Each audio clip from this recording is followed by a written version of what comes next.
اسی علم کے حوالے سے اس شخص سے متعلق یہ 4 باتیں جو ہیں لکھ دی جاتی ہیں۔ اب اس کو سمجھنا چاہیے، اصل میں جو بات مسئلہ تقدیر کے سمجھنے میں، جو یوں سمجھیے کہ ایک بہت آسان فارمولہ ہے اگر سمجھنا چاہے انسان، اور یہ میں عرض کر چکا ہوں کہ سمجھنا چاہیں گے تو سمجھ جائیں گے، تفصیل میں جائیں گے تو الجھ جائیں گے، اور مناظرہ اور مباحثہ کریں گے تو گمراہ ہو جائیں گے۔ چنانچہ اسی پر میں حدیث آپ کو سنا چکا ہوں کہ ایک مرتبہ حضرت ابو ہریرہ فرماتے ہیں کہ حضور صلی اللہ علیہ وسلم برآمد ہوئے اپنے حجرے سے، اور ہم مسجد کے گوشے میں بیٹھے ہوئے تقدیر کے بارے میں بحث کر رہے تھے، تو آپ شدید ناراض ہوئے، اور اس قدر آپ کا چہرہ مبارک غصے کی وجہ سے سرخ ہو گیا کہ ایسے محسوس ہوا جیسا آپ کے گالوں میں انار کا رس جو ہے وہ ڈال دیا گیا ہے، وہ اس کے اوپر بہا دیا گیا، وہ سرخ قندھاری انار، اس کا تصور کیجیے، وہ عام انار نہیں جس کے اندر وہ رنگ نہیں ہوتا۔ پھر آپ نے فرمایا غصے سے، کیا تمہیں اس بات کا حکم دیا گیا؟ کیا مجھے تمہاری طرف اسی کام کے لیے بھیجا گیا کہ اس مسئلے میں تم بحث کرو؟ عزمت علیکم، میں تاکید کر رہا ہوں اس مسئلے میں بحث سے گریز کرو، بحث مت کرو۔ تو یہ مسئلہ اگرچہ اس اعتبار سے بڑا مشکل ہے، اگرچہ سمجھنا چاہیں تو سمجھ سکتے ہیں، لیکن میں ایک اور حدیث بھی آپ کو سنا دوں کہ اس پر ایمان کس قدر لازم ہے۔ یہ ایک تابعی ہے حضرت ابن الدیلمی رحمۃ اللہ علیہ، وہ فرماتے ہیں، طویل حدیث ہے، میں اس کا خلاصہ بیان کر رہا ہوں، کہ میرے دل میں تقدیر کے بارے میں کچھ وسوسے پیدا ہوئے، تو میں نے جو بھی کبار صحابہ اس وقت زندہ تھے، بقید حیات تھے، ان سب سے ملاقات کی۔ ابی ابن کعب رضی اللہ تعالیٰ عنہ، جن کے بارے میں حضور نے فرمایا ہے کہ اقرأہم ابی ابن کعب، میرے صحابہ میں قرآن کا سب سے بڑا عالم ابی ابن کعب۔ ان کے علاوہ عبداللہ ابن مسعود کے پاس بھی میں گیا رضی اللہ تعالیٰ عنہ، جن کی حدیث ہم پڑھ رہے ہیں۔ حذیفہ بن یمان کے پاس میں گیا رضی اللہ تعالیٰ عنہ۔ ان سب نے ایک بات یہ کہی کہ دیکھو، ایک بات تو یہ جان لو کہ اللہ تعالیٰ کی قدرت سب شے پر حاوی ہے۔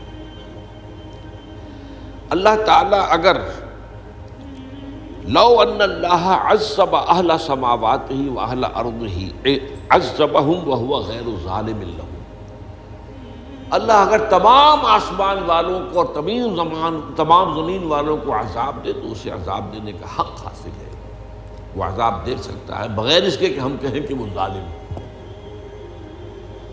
تمام زمین والے اور تمام آسمان والوں میں تو نیکوکار بھی آ گئے۔ یہ اصل میں ایک بڑا اہم مسئلہ ہے کہ جو ہمارے اور معتزلہ کے درمیان مختلف فی ہے۔ معتزلہ ہی کے انداز میں اہل تشیع کا عقیدہ بھی ہے کہ اللہ پر عدل واجب ہے، اہل سنت کے نزدیک اللہ پر کوئی شے واجب نہیں، اللہ کا اختیار مطلق ہے، جو چاہے کرے۔ چنانچہ وہ ظالم کو معاف کر سکتا ہے جب چاہے، اور وہ کسی اچھے آدمی کو عذاب دے سکتا ہے جب چاہے۔ یغفر لمن یشاء ویعذب من یشاء واللہ علی کل شیء قدیر۔ یہ سورہ بقرہ کی آخری آیت میں ہے کہ آیات میں سے ہے، لاسٹ بٹ 3 آیت میں۔ تو اس اعتبار سے اللہ کا ایک تو اختیار مطلق ہے۔ پھر میں زید ابن ثابت کے پاس گیا تو انہوں نے یہی بات مرفوعاً بیان کی کہ میں نے خود حضور سے سنی ہے یہ بات۔ باقی 3 صحابہ کے بارے میں تو وہ کہتے ہیں کہ انہوں نے گویا کہ اپنی رائے کا اظہار کیا، اور اگر اللہ تعالیٰ چاہے لو رحمہم، تمام آسمان والوں اور تمام زمین والوں کو بخش دے اور رحم کرے، لکانت رحمتہ خیرا لہم من اعمالہم، تو اس کی رحمت جو ہے وہ یقیناً لوگوں کے اعمال سے بہت بالا ہے، بلند و برتر ہے، تو جو چاہے کرے۔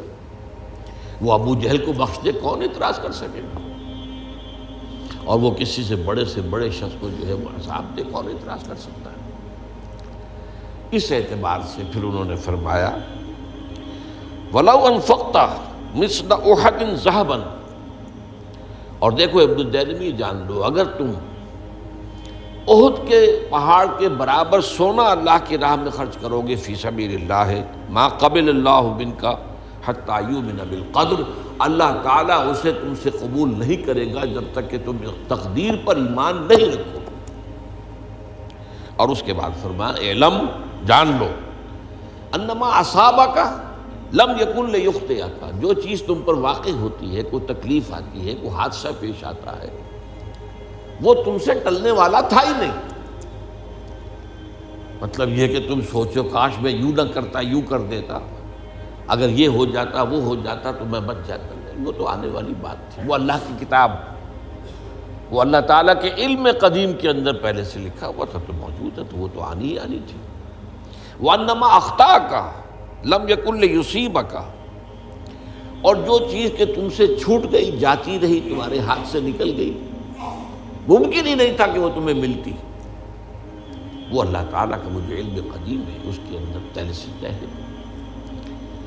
وَلَوْ مِتَّ عَلَىٰ غَيْرِ هَٰذَا لَدَخَلْتَ النَّارَ، اگر دیکھو تم غور سے سن لو، اگر اس عقیدے کے سوا کسی اور پر تمہاری موت واقع ہوئی تو جہنم میں داخل ہو جاؤ۔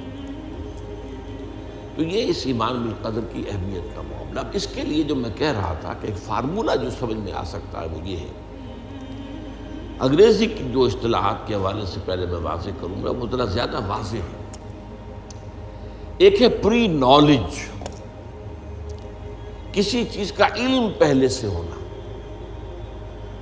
ایک ہے پری ڈیسٹینیشن، کسی شے کا پہلے سے طے پا جانا۔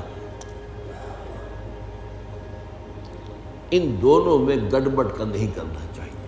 اللہ کا علم قدیم اس کے جبر کو مستلزم نہیں ہے، اس کا علم ہے یہ کہ تم یہ کرو گے، اس کا مطلب یہ نہیں ہے کہ تم اس کے جبر کے تحت کر رہے ہو۔ اس کی ایک سادہ سی مثال میں دیا کرتا ہوں، پھر میں عرض کروں گا، سمجھنا چاہیں تو یہ فارمولہ بہت کافی ہوتا ہے۔ آپ کسی بچے کے سامنے کوئی کھلونا ڈال دیں، آپ کو تقریباً یقین ہے وہ متوجہ ہوگا، اسے اٹھائے گا۔ ہو سکتا ہے بچہ کسی اور دھن میں ہو اس وقت، ادھر اس کی توجہ کسی اور کو نہ اٹھائے۔ اگر وہ اٹھا لیتا ہے تو آپ کے مجبور کرنے سے تو اس نے نہیں اٹھایا، اس نے تو اٹھایا ہے اپنے انسٹنکٹ کے تحت کہہ لیں، اپنے ارادے کے تحت کہہ لیں، آپ مجبور تو یہ آپ نے کی۔ لیکن اللہ تعالیٰ کا جو اندازہ ہوتا ہے، وہ اندازہ قدر کے معنی اندازہ بھی ہے، میں بیان کر چکا ہوں آپ کو۔ اس کا جو علم قدیم ہے وہ غلط ثابت نہیں ہو سکتا، ظاہر بات ہے کہ پھر تو اعلیٰ کل شیء علیم وہ ہے ہی، اس کا علم قدیم جو ہے اس میں کوئی خطا نہیں ہو سکتی۔ یہ ہے در حقیقت پری نالج اور پری ڈیسٹینیشن، دونوں کے اندر فرق کر لیا جائے، یہ جبر نہیں ہے۔ ہاں اللہ تعالیٰ کا علم ہے، اس علم کے مطابق چیز جو ہے وہ لکھتی گئی ہے، وہ تو ہو کر رہے گی، ہوتی تو ہے، لیکن اس کے کرنے میں یہ نہیں ہے کہ آپ پر کوئی جبر ہے، مجبوری ہے۔